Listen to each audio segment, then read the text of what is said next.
Ako si Mark, 25.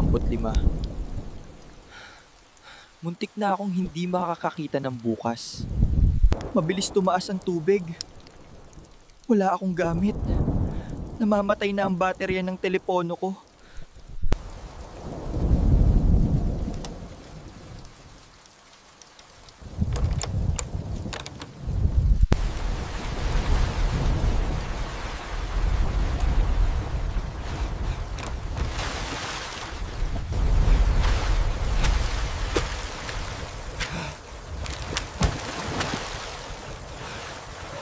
Sinubukan kong abutin ang silungan pagkatapos nadulas ako, hinila ako ng agos, wala akong makapitan, nalulunod, inaanod palayo. Ito na ba ang katapusan ko?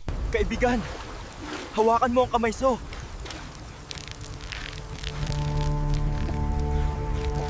Hinila niya ako palabas. Nakarating kami sa sentro. Basang-basa, nanginginig, pero buhay. Mula noon, alam ko na. Ang buhay ay puno ng kawalang katiyakan. Minsan, kailangan mo ng kamay. Ako si Mark. Hindi ko to makakalimutan. Halos kunin na ako ni Typhoon Uwan.